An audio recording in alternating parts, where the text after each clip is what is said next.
Baik, Assalamualaikum warahmatullahi wabarakatuh. Sebelumnya, perkenalkan nama saya Jilan Anissa Mumtazah Shidana dengan NPL 50542411031. Di sini saya akan menjelaskan case pertama dari kelompok 9, yaitu penerapan Jokart Similarity dalam pencocokan profil user berdasarkan minat game. Jadi, fungsi dari program ini adalah untuk mencari kecocokan atau kesamaan dari beberapa profil gamers sesuai dengan minat game mereka berdasarkan game favorit dan juga genre yang mereka sukai. Oke, langsung saja kita masuk ke penjelasan tentang programnya. Mungkin bisa langsung kita run aja biar bisa tergambar dengan jelas gitu ya. Oke, jadi di sini yang pertama kita masuk ke fungsi yang pertama di sini, yaitu ada dev main di sini. Nah, di sini ketika kita nge-run itu bakal muncul print pilih opsi. Yang pertama pengguna baru, yang kedua pengguna lama. Nah, di sini kita diminta untuk menginput apakah kita pengguna baru atau pengguna lama. Pengguna di sini yang dimaksud adalah pengguna program ini ya, bukan pengguna game yang kita sukai. Nah, di sini langsung aja kita masukkan contohnya, misalnya saya pengguna baru, maka saya pencet angka 1. Oke, nah kemudian nanti dia jika kita memilih angka 1, maka dia akan memasukkan ke program yang ini. Kita akan diminta untuk memasukkan data-data seperti nama, terus Discord ID, terus kontak. Lalu kita juga diminta untuk memasukkan genre, dan terus kita juga diminta untuk memasukkan games, dan sebagainya. Tapi kalau misalnya kita memasukkan option kedua, itu kita akan diminta untuk memasukkan ID Discord-nya aja. Kemudian nanti dia yang akan mengeluarkan nama user dari ID Discord tersebut. Nah, tapi kalau misalnya tidak ada, maka dia akan memunculkan pengguna dengan Discord ID tersebut tidak ditemukan. Oke, langsung saja. Misalnya kita masukkan nama Jalan dengan ID Discord dan kontaknya nggak ada. Oke. Nah, di sini kita diminta untuk memasukkan 3 genre favorit kita. Kita masukkan angkanya aja. Nah, yang pertama misalnya saya pilih angka 1. Kemudian 11 dan 13 misalnya. Nah, ini kita sudah masuk ke fungsi yang di sini. Masih yang di atas ini tadi ya, tentang input dari genre yang kita sukain. Nah, kemudian di sini kita diminta untuk input daftar game favorit. Misalnya kita mau memasukkan oke, data berhasil ditambahkan. Ini kita dimasukkan ke file data yang ada di sini. Kemudian data kita akan dimasukkan ke data underscore user JSON ini. Jadi nanti data kita tuh udah muncul di file yang ini. Selanjutnya, kita diminta untuk memasukkan threshold atau kesamaan. Jadi nanti gunanya threshold ini adalah untuk menentukan kita mau berapa kesamaannya. Kalau misalnya mendekati 1, maka dia semakin mirip. Tapi kalau misalnya mendekati 0, maka kesamaannya semakin sedikit. Misalnya saya memasukkan angka 0,2. Nah, jadi nanti yang keluar adalah orang-orang atau profil-profil yang memiliki kesamaan di atas 0,2. Bisa 0,2 itu sendiri, 0,3, 0,4, dan sebagainya. Dan paling dekat itu sampai angka 1. Masuk aja, kita masukkan. Nah, ini tadi ya, ini ada di sini. Nah, kemudian dari sini program kita akan mengarah ke file similarity.py, yang mana similarity.py ini dia akan mencari data-data atau nama-nama siapa saja yang memiliki threshold sebesar itu dari data yang kita masukkan gitu ya. Jadi dengan rumus gabungan irisan dari 2 himpunan kemudian dibagi dengan gabungan dari 2 himpunan itu tadi. Nah, kemudian di sini akan dicari siapa-siapa sajakah nama-nama yang memiliki threshold tersebut, yang memiliki di atas threshold tersebut tadi. Nah, kemudian nanti akan dimunculkan juga seperti yang bisa dilihat di sini. Ternyata yang memiliki kesamaan di atas threshold itu ada Mumtaz, ada Mum, dan juga ada Tobi. Dengan besar kesamaannya, dengan Mumtaz itu 0,6, dengan Mum itu ada 0,75, dan dengan Tobi itu memiliki kesamaan sampai 0,75. Nah, di sini kita bisa memilih siapa yang mau kita cari datanya gitu, yang pengen kita ajak mabar agar kita bisa mendapatkan kontaknya. Nah, di sini kita masuk lagi ke program yang ada di file main.py ini. Di sini kita diminta untuk memilih pengguna untuk mabar. Misalnya kita pilih Tobia 43. Nah, maka di sini akan keluar sesuai dengan programnya di sini. Nanti dia akan mengeluarkan sesuai dengan angka yang kita pilih tadi. Nah, karena kita sudah mendapatkan Tobi ini, maka dia akan memunculkan preferensi gamenya. Oh, ternyata kita sama-sama suka main Valorant gitu. Terus juga nama Discordnya itu ada top, jadi kita bisa nanti kita cari di Discordnya agar kita tuh bisa ngobrol-ngobrol, mutualan dan sebagainya.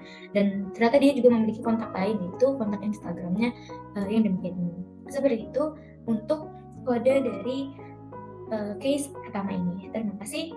Assalamualaikum warahmatullahi wabarakatuh. Assalamualaikum warahmatullahi wabarakatuh. Saya Belvani Virginia Kineta Setiawan dengan NRP 554241011 Prodi RKA kelompok 9. Hari ini saya akan mempresentasikan mengenai final project matematika diskrit nomor 2, yaitu penerapan merge sort untuk mengurutkan tanggal tanggal atau waktu kadaluarsa begitu ya, dari suatu sayuran gitu. Dari yang kadaluarsanya itu segera kadaluarsa sampai yang masih nanti kadaluarsanya begitu. Oke, sebelumnya saya akan menjelaskan terlebih dahulu. Di sini ada file, yaitu file ketahanan sayur CSV, di mana file ini adalah merupakan database dari sayuran begitu ya. Jadi di sini ada nama sayur, terus ada ketahanannya di suhu ruang selama berapa jam, dan ketahanannya di kulkas itu selama berapa jam gitu. Nah, setelah itu nantinya program itu bisa memprediksi kalau misalkan sayurannya ditaruh di tanggal sekian, jam sekian begitu ya. Nantinya itu akan kadaluarsa di tanggal berapa dan jam berapa melalui database ini gitu. Oke, kalau begitu kita langsung masuk ke programnya. Nah, di sini programnya kita menggunakan library datetime seperti namanya untuk tanggal dan juga jam. Kalau pandas itu untuk mengkonekkan antara CSV file database tadi dengan program Python gitu. Nah, oke, kita langsung lanjut ke function pertama. Di function pertama ini digunakan untuk membaca CSV atau mendeteksi CSV tadi dari file path gitu ya. File path ini tuh ya ketahanan sayur ini gitu. Oke, kita lanjutkan. Di sini ada function merge sort seperti rumus merge sort pada umumnya ya. Nah, kita masuk ke function process and save, di mana nanti di sini user itu mulai menginputkan nama sayuran, terus storage type-nya seperti apa, waktu simpannya bagaimana, begitu ya. Oke, kalau begitu saya mulai dari sini menjelaskannya sambil di run ya. Nah, pertama program itu akan membaca file path sesuai yang tadi di atas ya. Function di atas itu read CSV dari file path. Nah, file path-nya di sini define yaitu ketahanan sayur dan CSV atau database tadi itu yang dibaca oleh program. Nah, setelah data berhasil dibaca, kita bisa masukin nih nama sayurnya. Misal kita masukin bawang putih gitu ya. Terus storage type-nya misal kita pilih kulkas. Nah, sebelum saya run lebih jauh, di sini saya mau menjelaskan dulu nih. Kalau di sini tertulis bahwa misal user menginputkan bawang putih atau bawang merah dengan storage type-nya itu adalah kulkas, maka akan output-nya itu mencetak bawang itu tidak boleh disimpan di kulkas, jadi proses dihentikan. Kenapa begitu? Karena memang di real life itu bawang itu nggak bisa disimpan di kulkas begitu ya. Jadi kami buat seperti ini. Ketika user menginputkan bawang putih atau bawang merah tidak bisa gitu. Coba kita tes. Nah, outputnya akan seperti ini. Bawang tidak boleh disimpan di kulkas, jadi proses dihentikan gitu. Oke, coba kalau gitu kita run ulang, tapi kita masukin sayur lain. Misalkan kita masukin sayur bayam gitu ya. Disimpan misal di ruang. Nah, di sini program akan mencetak dua opsi waktu simpan. Jadi kita bisa milih dua opsi. Waktu simpannya tuh mau otomatis pakai waktu sekarang atau mau input manual nih. Jadi disimpannya tanggal berapa, jam berapa, menit ke berapa gitu. Ketika user itu nanti milih waktu simpan nomor 1, maka program ini nanti akan pakai datetime library yang tadi di atas untuk menggunakan waktu sekarang gitu ya. Dengan second dan microsecond-nya itu di-nolin, jadi nanti outputnya hanya jam dan juga menit gitu ya. Misal kita coba pakai 1 gitu ya. 1. Terus, nah, sama ya. Di sini ruang, tanggal sekian, betul ya. Dan jam 20:01 gitu ya. Oke, kalau begitu kita lanjutkan. Misal kita input sayur lagi nih. Misal input bayam deh, bayam lagi. Kita input di ruang lagi, misal di ruang, tapi kita minta input manual. Nah, nanti outputnya itu adalah user itu diminta untuk menginputkan tanggal dan juga jam simpannya. Misal tanggal simpannya itu 2024, misal tanggal 15 gitu ya. Jam, misal jam 15.00. Oke, kalau sudah seperti ini, nah ini gunanya untuk menginisialisasi aja supaya format waktunya itu seperti ini gitu. Kalau misalkan formatnya di luar dari ini, maka format waktunya tidak valid gitu. Oke. Nah, ini bisa langsung di enter aja sih sebenarnya. Nah, ini nanti hasilnya akan di sort gitu, akan diurutkan. Oke, diurutkan dari yang bayem yang akan kadaluarsa terlebih dahulu. Itu mulai yang tanggal 15 ini akan pastinya akan kadaluarsa lebih dulu dibandingkan sama yang tanggal 19. Jadi makanya dia di sort di paling atas gitu. Oke, lanjut. Di sini program ini tuh digunakan kalau semisal user itu menginputkan nama sayuran di luar dari nama-nama sayuran yang ada di database nih. Kita lihat di sini ya. Jadi di dalam database ini misal kita nginput jagung gitu ya, kan nggak ada di database ya. Maka nanti outputnya adalah program ini akan mengeprint bahwa sayur itu tidak ditemukan di dalam database begitu. Terus kalau yang ini itu ketika user itu menginputkan misal storage type-nya adalah ruang gitu ya, maka nanti program itu akan mengakses kolom yang tahan di suhu ruang selama berapa jam ini untuk memprediksi waktu kadaluarsanya itu setelah maksudnya di hari keberapa dan di jam berapa gitu. Terus kalau misalkan kulkas sama, dia akan mengakses kolom kulkas gitu. Jadi nanti waktu storage daytime-nya atau waktu simpan yang sekarang ini ditambahin dengan ketahanannya di suhu ruang, maka akan ketahuan nih, oh kalau misalkan kita nyimpen sekarang terus ketahanannya sama 48 jam berarti 2 hari lagi baru basi gitu ya sayurnya, seperti itu. Nah, ya jadi ini proses data yang diproses sesuai dengan inputan kita tadi, lalu outputnya itu nanti akan masuk ke dalam file baru, yaitu hasil CSV gitu.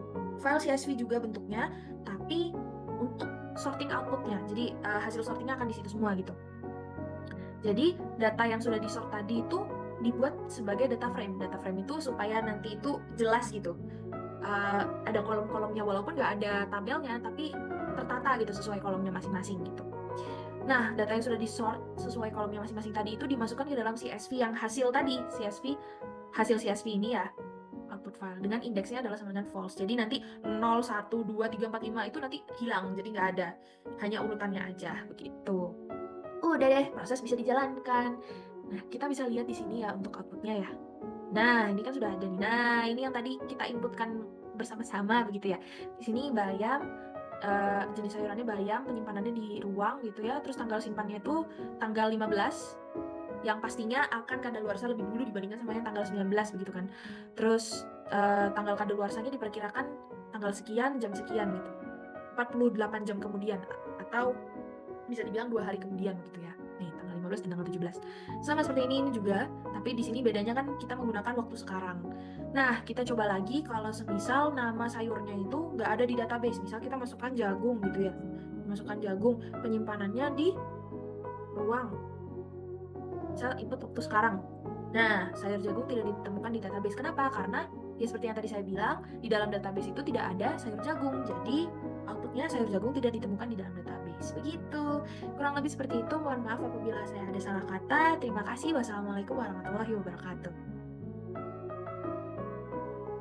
Assalamualaikum warahmatullahi wabarakatuh. Perkenalkan, nama saya Fadli Maula Wahyanda dengan NRP 5054241020. Di sini saya akan menjelaskan soal nomor 3 dari final project Matematika Diskrit kelompok 9. Nah, di sini kita disuruh membuat membuat function-function yang berada di dalam game simple yang berbasis Python. Di sini kita yang awalnya menginisialisasi player list dengan list kosong gitu ya. Terus kita menginit fungsi init player itu untuk membuat playlist jadi global dan menginisialisasi playlist sebagai list kosong. Lalu kita ngebuat dictionary berisi data player baru untuk ya saat kita menginputkan player. Selanjutnya ada add player itu mengappend player tadi ke dalam player list. Lalu remove player ketika misal playernya health-nya 0 itu bakal cari player dengan nama yang sama terus di remove. Ini menggunakan linear search karena menggunakan looping biasa. Selanjutnya di sini adalah set player, itu tuh untuk mengeset sebuah atribut dari player tersebut, misal damage-nya berapa itu kita set dengan value yang kita tentukan. Selanjutnya ada attack player, itu tuh ketika attacker ingin menyerang targetnya. Terus ketika misal targetnya itu memiliki defense-nya true, itu bakal penghitungan skornya itu berbeda dari ketika si targetnya itu tidak punya defense. Lalu kita ngeset attacker skornya dan ngeset target health dan target defense-nya menjadi false lagi. Selanjutnya ada display match result, itu untuk menampilkan hasil dari match pada round tersebut.